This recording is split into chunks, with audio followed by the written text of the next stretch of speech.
Committee, উচ্চ পর্যায়ে তদন্ত কমিটি রাজ্য সরকারের, 11 সদস্যের তদন্ত কমিটি গঠন রাজ্য সরকারের।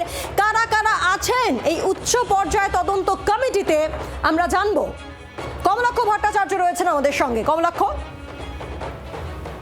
দেখো, এই যে উচ্চ পর্যায়ে তদন্ত কমিটি নবান্নের তরফ থেকে ইতিমধ্যেই নোটিফিকেশন করে যে কমিটি তৈরি করা হয়েছে 11 সদস্যের, তার মধ্যে কমিটিতে কলকাতা পুরসভা, দমকল, police, disaster management, PWD, KMRCL, এআরসিওকন সহ একাধিক দপ্তরের প্রতিনিধিদের রাখা হয়েছে এবং রাজেশ কুমার সিনহাকে কমিটির চেয়ারম্যান করা হয়েছে এই 11 সদস্যের কমিটির। মূলত দুর্ঘটনার কারণ কি, নির্মাণ কাজে নিরাপত্তা বিধি মানা হয়েছিল কিনা এবং কোনো গাফিলতি, কি গাফিলতি ছিল তা খতিয়ে দেখবে এই উচ্চ পর্যায়ের তদন্ত কমিটি এবং প্রয়োজন হলে সংশ্লিষ্ট ব্যক্তি বা বিশেষজ্ঞদের ডেকে জিজ্ঞাসাবাদ এবং নথি তলব করার ক্ষমতাও দেওয়া হয়েছে এই তদন্ত কমিটিকে।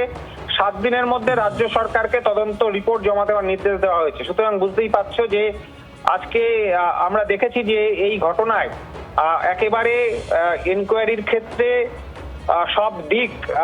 সব দিকের যারা এই ঘটনায় যারা তদন্ত করতে পারবেন সমস্ত ডিপার্টমেন্টকে একযোগে নিয়ে 11 সদস্যের কমিটি কিন্তু ঘোষণা উচ্চ পর্যায়ে তদন্ত এবং তারা করবেন এবং 7 দিনের মধ্যে তাদের রিপোর্ট দেওয়ার নির্দেশ দেওয়া হয়েছে।